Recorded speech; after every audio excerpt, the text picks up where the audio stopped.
Good evening, and welcome wherever you are.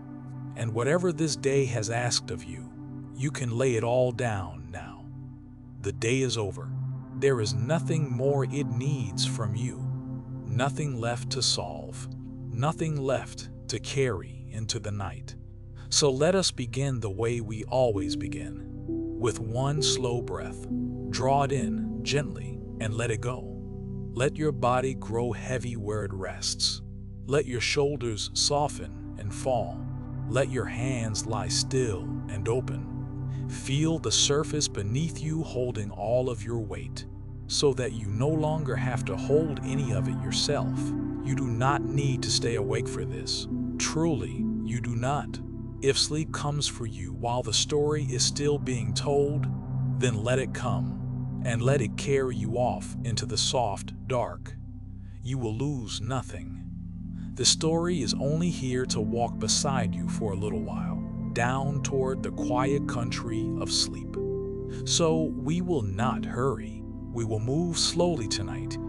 The way mist rises slowly from a green jungle at dawn, the way a great river moves slowly through the trees. We will linger in each place before we move on. Tonight, we are going to the lands of the ancient Maya, to the great green forests of Central America, where, more than 1,000 years ago, one of the most remarkable civilizations the world has ever known raised up cities of white stone in the heart of the jungle. Cities with soaring pyramids and broad plazas, and temples painted red and blue, rising above the endless canopy of trees. The Maya were astronomers and mathematicians and keepers of time, who tracked the wandering of the planets and the turning of vast cycles of years. And they were storytellers who kept a great book of their oldest tales. We call it the Popol Vuh, the Book of the People, the Book of Counsel, and it holds some of the most extraordinary stories ever told. And tonight, we are going to follow the greatest of them, the story of two brothers, the hero twins, and of the journey they made down into the underworld, into a dark and dangerous kingdom the Maya called Xibalba, the place of fear.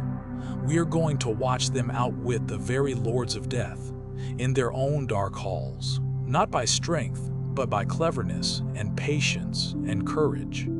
And we are going to see how, at the very end, they rose up out of the darkness and became the sun and the moon. It is a story about going down into the dark and rising back into the light, which is, in the end, the same gentle journey you are about to make yourself as you sink down out of your waking day toward sleep and toward the dawn that always follows. So there is nowhere you need to be, nothing you need to do. Only rest and listen, and let the old story carry you down. Let your breathing slow just a little more, and let us go back now to the very beginning, before there were people, when the world was still only sea and sky. In the beginning, the Popol Vuh tells us, there was only the sky above and the sea below, and nothing else at all. There was no earth, no land, no mountains, no trees, no animals, no people. There was only the wide, still sea, lying calm and silent beneath the empty sky. All was quiet, all was motionless, all was hushed in the darkness before the dawn of the world. But in that stillness, there were the makers, the great gods of creation, who dwelled in the calm water and in the sky, wrapped in light, hidden under green and blue feathers. There was the one called the Maker, the one called the Feathered Serpent, the shining gods of the deep water. And there was the great power of the sky, the heart of sky, a god of storm and wind. And these makers came together in the stillness, and they spoke, and they began to plan the making of the world. And it began with a word. The makers spoke together in the darkness, and they thought, and they agreed, And when they had agreed, when their thoughts came together, the earth itself arose. At their word, the mountains rose up out of the still sea. The land emerged from the water. The makers said, "Let it be so. Let the emptiness be filled." And the great forests spread across the new land, and the rivers ran down from the new mountains, and the world took shape out of the calm water at the word of the makers. And then the makers filled the world with living things. They made the animals of the forest, the deer and the birds and the jaguar and the serpent. They gave them their homes among the trees and the rivers, and told them to fill the world with their cries. But the makers wanted something more. They wanted beings who could speak, beings who could look upon the world and understand it, and speak the names of their makers, and keep the days, and offer praise. The animals could cry out, but they could not speak. They could not remember. They could not honor the gods who had made them. And so the makers set out to create a higher being, to create, at last, humankind. But it was not easy. It took them more than one attempt. First, the makers tried to form people out of mud, out of the wet earth. But the mud people were a failure. They were soft and shapeless. They could not hold together. They dissolved away in the water, and crumbled, and could not stand, and could not truly speak. And so the makers let them wash away and tried again. Next, the makers tried to carve people out of wood, and the wooden people were better. They could stand and walk and speak after a fashion, and they multiplied across the earth. But they were hollow. They had no hearts and no minds. They did not remember their makers. They did not look up at the sky with gratitude. They went through the motions of life, but there was nothing within them. No warmth, no memory, no soul. And so the makers were not satisfied with the wooden people either. And a great flood came and washed most of them away. The makers would try once more, later, and at last succeed, forming true human beings out of maize, out of corn, the sacred grain that was the very flesh of the Maya world. But that is a part of the story for another night. For while the makers were still working toward the creation of true humanity, other things were happening in the world and beneath it.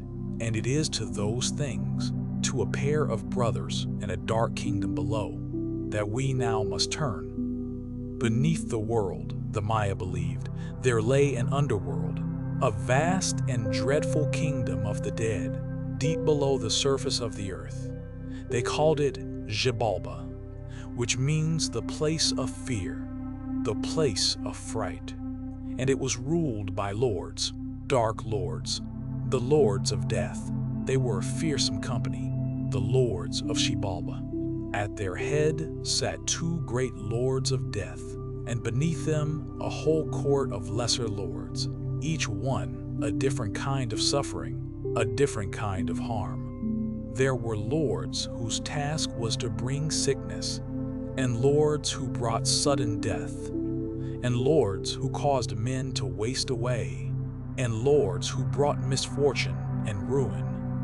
The whole court of Xibalba was a gathering of every dark thing that can come up out of the earth to trouble the living. And they were cruel, and they were proud, and they delighted in the suffering and the humiliation of any who came into their dark domain. Now, in the world above, there lived a pair of brothers. They were twins, and they were great players of a game. For the Maya had a game, a sacred ball game, played with a heavy ball of rubber on a special court, a game that was both sport and ritual, deeply woven into their understanding of the cosmos. And these two brothers were great players of the ball game, and they played it often, on a ball court that happened to lie directly above the kingdom of Xibalba. And the noise of their playing, the bouncing of the ball, the stamping of their feet, the shouting of the game, came down through the earth into the dark halls below, and it disturbed the lords of death. It annoyed them, this noise from above, this joyful racket of the living, echoing down into their gloomy kingdom. And the two great lords of death grew angry.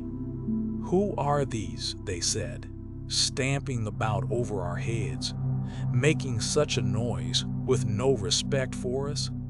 Let us summon them down here. Let us challenge them to a game in our own court, and let us defeat them and destroy them and put an end to their noise." And so the lords of Xibalba sent their messengers up to the world above to summon the two brothers down into the underworld to play the ball game against the lords of death in the dark courts of Xibalba.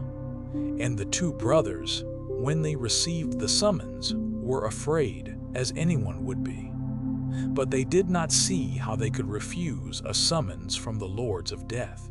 And so they bid farewell to their home, and they began the long descent down into Xibalba to answer the challenge. It was a terrible journey down, and a worse arrival. For the lords of Xibalba were not interested in a fair game. They were interested in cruelty and trickery and the destruction of the brothers.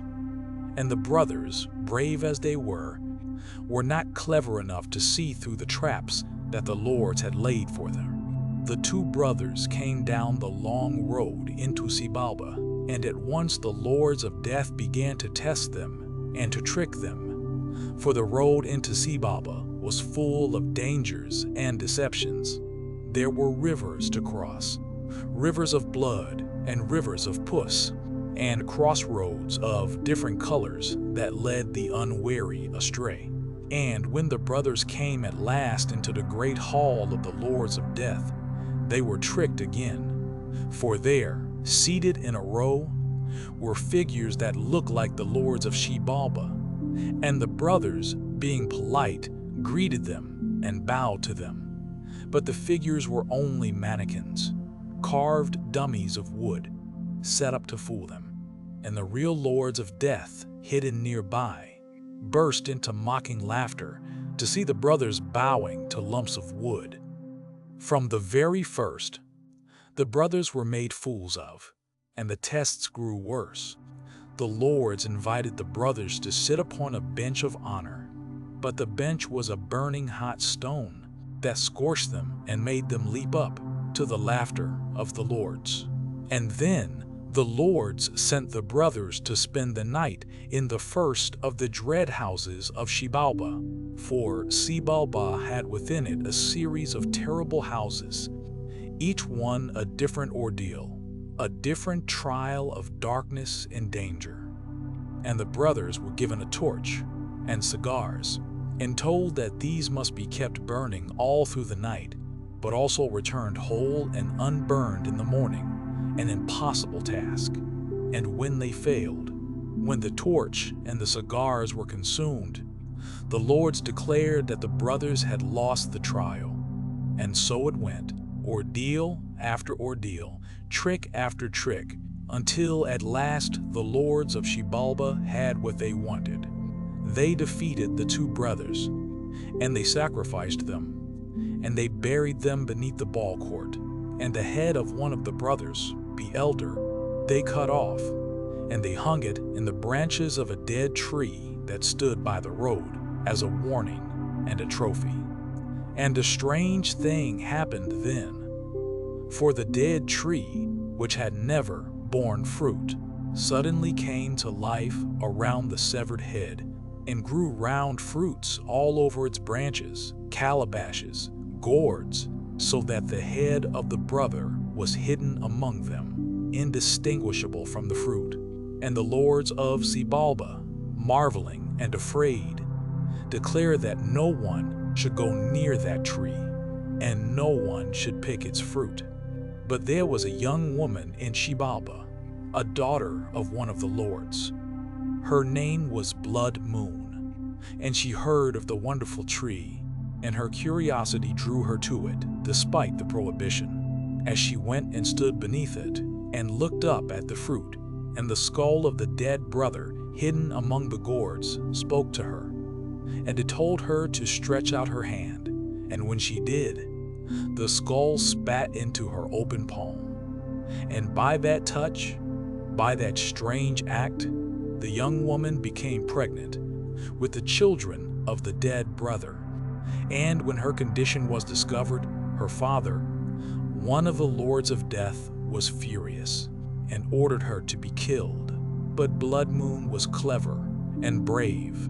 She escaped from Xibalba. She fled up, out of the underworld, up to the surface of the world above, and she made her way to the home of the dead brother's mother, an old woman who lived in the world of the living. And there, in the world above, safe from the lords of death, Blood Moon gave birth to twin sons, and these two boys were the hero twins, Hunahpu and Xibalba, and they were not like their father and uncle, who had gone down to Xibalba and been so easily fooled and killed. These two were something new. They were clever, almost impossibly clever. They were patient, they were brave, and they were destined from their very birth to go down into Xibalba themselves one day, and to face the lords of death, and to do what their father could not, to win. The hero twins, Hunahpu and Xibalba, grew up in the world above, in the house of their grandmother, and they were remarkable boys. They were skilled in every art. They were great hunters, bringing down birds with their blowguns from far away. They were clever beyond their years, always thinking, always seeing more than those around them. And though they faced trials even in their growing up, jealous half-brothers and hardship, and the ordinary troubles of the world, they met every challenge with the same combination of patience and cunning that would one day serve them in the underworld. And in time, they discovered something, hidden away in their grandmother's house. Tucked up in the rafters, they found the equipment of the ball game. The rubber ball, the gloves, the gear, all of it, that had belonged to their father and their uncle, the two brothers who had gone down to Xibalba and never returned. Their grandmother had hidden it away, hoping that the twins would never find it, never take up the game, never draw the attention of the lords of death as their father had.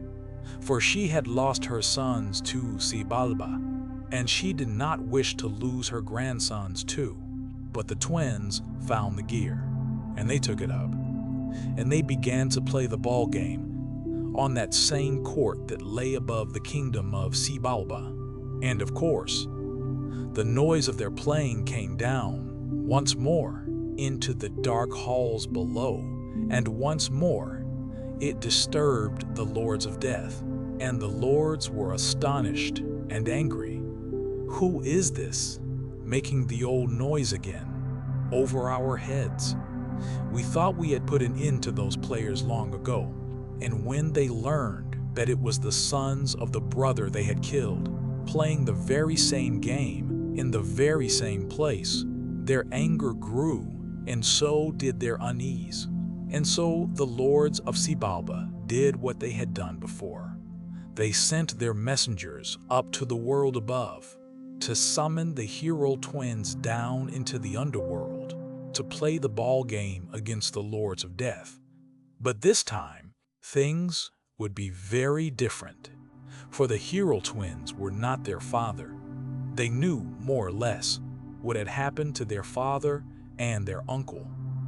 They knew that the lords of Xibalba were not to be trusted, that the summons was a trap, that the road down was full of deceptions, and that the lords would try every trick to destroy them. They went down to Xibalba, yes, just as they had been summoned. But they went down ready. They went down knowing that the game was not really a game, that the challenge was really a war, and that they would have to be cleverer than the lords of death at every single step, or they would die as their father had died. And so they descended down the long road into the underworld, down toward the kingdom of fear. But this time, the trap was waiting for clever prey. The road down into Xibalba was just as full of dangers and tricks as it had ever been, but the hero twins were ready for them. When they came to the rivers, the river of blood and the river of pus, that were meant to tempt them to drink and be poisoned, the twins did not drink. They crossed safely, untouched, and when they came to the crossroads of four colors, the black road and the white, the red and the green, where travelers were meant to be led astray, the twins were cautious and clever and were not deceived. But the twins had also prepared a help for themselves. Before going down, they had a kind of advance scout, a small creature, a mosquito, that they sent ahead of them into the great hall of the lords. And the mosquito flew into the dark hall and bit each of the seated figures in turn. And the wooden mannequins, the carved dummies that the lords used to fool visitors, did not react when bitten, for they were only wood, but the real lords of death, when the mosquito bit them, cried out and slapped at the sting, and in their reactions, the mosquito learned which figures were real and which were false. And more than that, when the lords cried out, they called each other by name, and so the mosquito learned the names of all the lords of Xibalba. And so, when the hero twins came at last into the great hall, they were not fooled by the mannequins at all. They walked straight past the carved dummies, not bowing to them, not greeting them, and they greeted the real lords directly, each one by his proper name. One by one, they named the lords of death correctly, the names the mosquito had gathered, and the lords of Xibalba were astonished and unsettled, for no visitor had ever seen through their first deception, let alone known all their names. From the very first moment, the twins had turned the tables. The tricksters had been out-tricked, and when the lords invited the twins to sit upon the burning hot bench of honor, the twins only smiled and declined, for they knew the trick and would not be scorched by it. And the lords of Xibalba began to feel, for the first time, a creeping unease. These were not the easy victims their father had been. These boys saw everything. These boys could not be fooled. But the lords of Xibalba still had their great weapons. The houses, the terrible houses of ordeal, each one a trial that had killed many before, and the lords decided that if they could not fool the twins with simple tricks, they would destroy them in the houses. And so they sent the hero twins to spend the night in the first of the dread houses of Xibalba. And the long ordeal of the houses began. The lords of Xibalba had a series of houses, each one a deadly trial, and one by one, they sent the hero twins into them, certain that no one could survive them all. The first was the dark house, a house of total, absolute blackness, where the twins were given, once more, a torch and cigars that had to burn all night but be returned whole in the morning. The same impossible trial that had defeated their father, but the twins were clever. Instead of lighting the torch, they made it appear to burn by placing the bright red tail feather of a macaw at its tip, so that in the dark it glowed like flame, while the torch itself was never consumed. And for the cigars, they placed fireflies at the tips, glowing in the dark like burning embers, while the cigars stayed whole. And in the morning, they returned the torch and the cigars unburned, and the lords of Xibalba were amazed and dismayed. Then there was the razor house, full of moving blades that slashed through the air, meant to cut the twins to pieces. But the twins spoke gently to the knives and promised them the flesh of all the animals instead, and the blades grew still and let them be.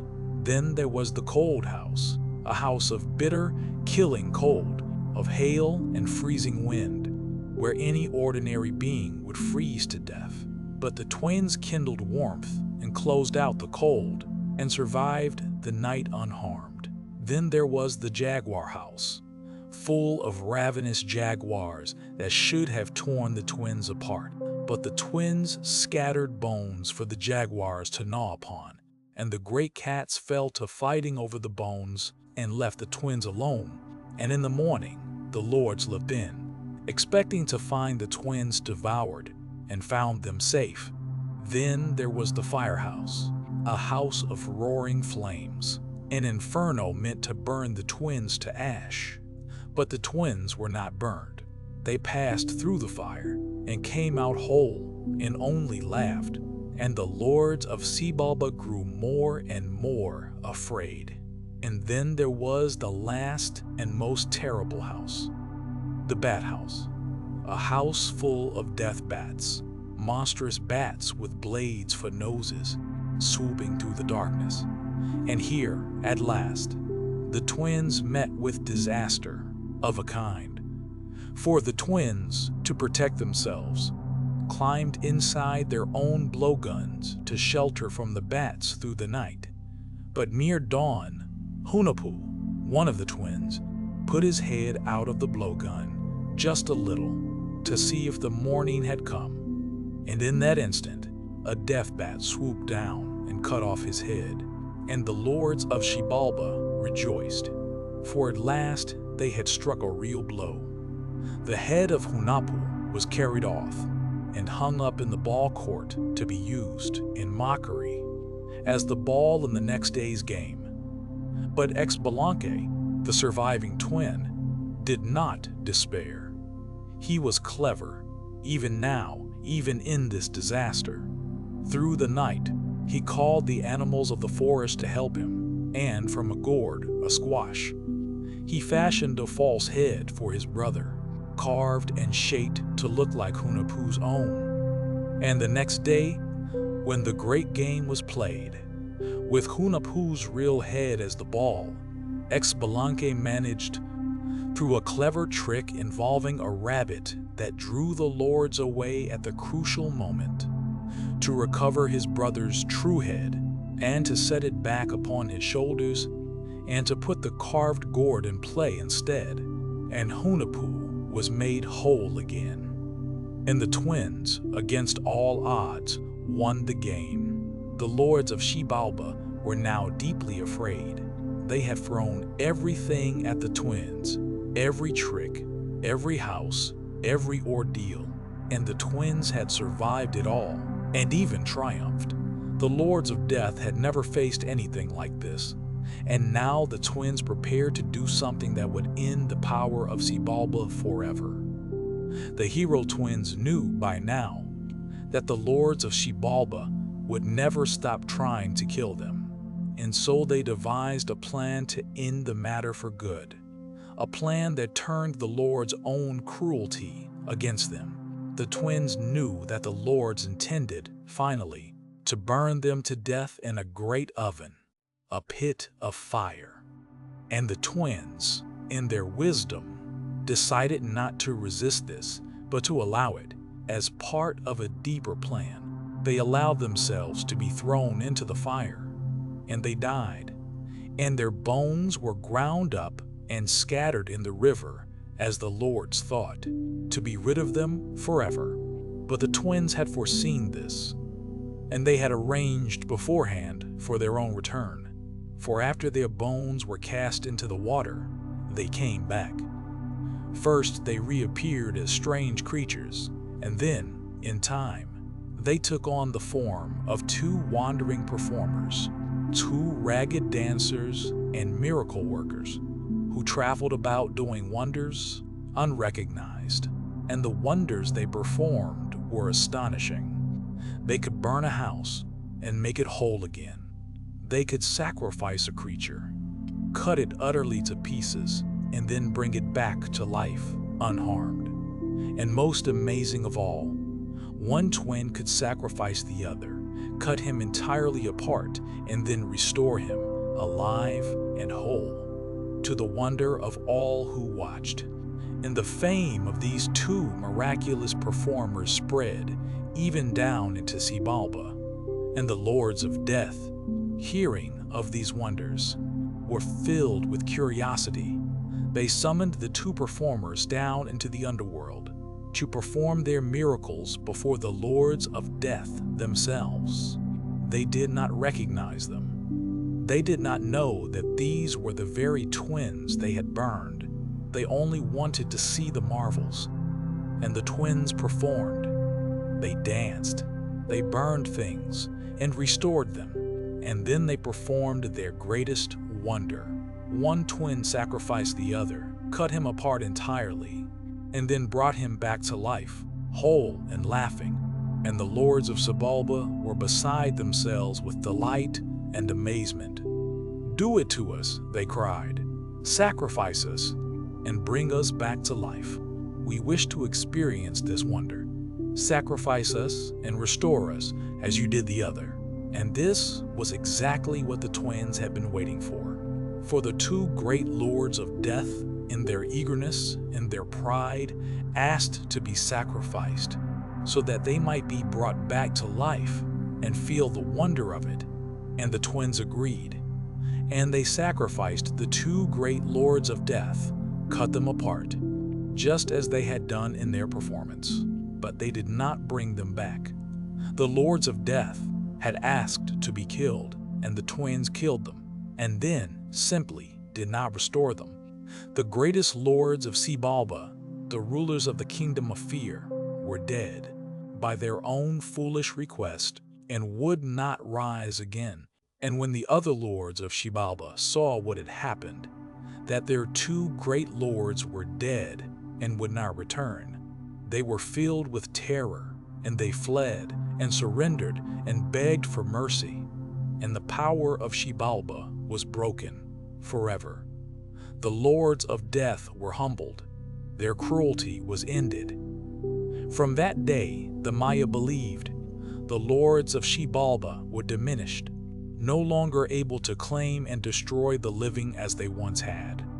Death had been faced in its own dark kingdom and defeated, not by force, but by cleverness and patience and courage. And the hero twins, their great work accomplished, their father avenged, the lords of death overthrown, did not remain in the underworld and did not return to the ordinary world above. Instead, they rose up out of Xibalba, up past the surface of the world, up into the sky itself. And there, in the heavens, they were transformed and took their places as lights in the sky. One of them became the sun, and the other became the moon. And they have crossed the sky ever since, the sun by day and the moon by night. The two brothers who went down into the dark and rose, at last, into the light, to shine over the world forever. So that is the story of the hero twins, and their journey down into Xibalba, and their long, clever struggle against the lords of death. It is a story full of darkness and danger and dread. The Maya did not imagine the underworld as a gentle place. Xibalba was the place of fear, full of cruel lords and deadly houses and every kind of trial. And yet, notice how the twins overcame it, not with greater strength than the lords of death, not with sharper weapons, but with cleverness, with patience, with courage and good humor, and the refusal to be fooled or frightened or to despair, even when one of them lost his very head. They met the whole vast machinery of death and fear, and they simply outthought it step by patient step until it broke. There is a deep comfort in that, I think. The Maya, who knew as much about death as any people who ever lived, who built their whole understanding of time around the cycles of dark and light, told a story in which death itself, in its own dark kingdom, could be faced and outwitted and overcome, not escaped exactly. The twins went down into the dark. They even died more than once, but they passed through it and came out the other side, transformed, and rose into the sky as the sun and the moon. And that is the oldest pattern of all, the one that runs through every one of these old stories, like a thread of light through the dark. The going down, the passing through, and the rising up again into the light. The hero twins went down into the deepest dark there was, the very kingdom of death, and they came up out of it as the two great lights of the sky.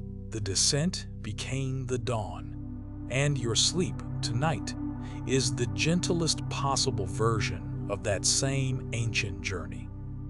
You are going down now into the dark of sleep, not a kingdom of fear, but a kingdom of rest, a soft and quiet underworld, where the cares of the day cannot follow you, where there are no lords of death to outwit, no houses of ordeal to survive, only the deep, restoring dark, holding you gently through the night. And you do not have to be clever tonight to come back up into the light.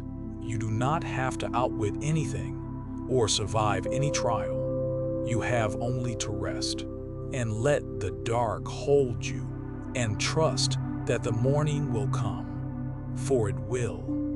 As surely as the hero twins rose into the sky, as surely as the sun comes up over the green forests every single morning, the light will return for you too, and you will rise up out of the dark of sleep into a new day.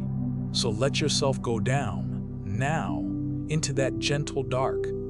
Let the day, with all its trials and all its games, fall away behind you. There is nothing left to win tonight, nothing left to outwit, only the soft descent into rest and the certainty of the dawn. The lords of fear are overthrown. The long game is won. The twins are shining in the sky, the sun and the moon, keeping watch over the night. And in the morning, the light will rise again over the world as it always has and always will. But that is for later. That is for the morning. For now, there is only the gentle dark and the deep rest and the quiet of the night. So rest now. Let go. Sink down into the soft dark. The morning will rise on its own, like the sun out of Xibalba. Good night.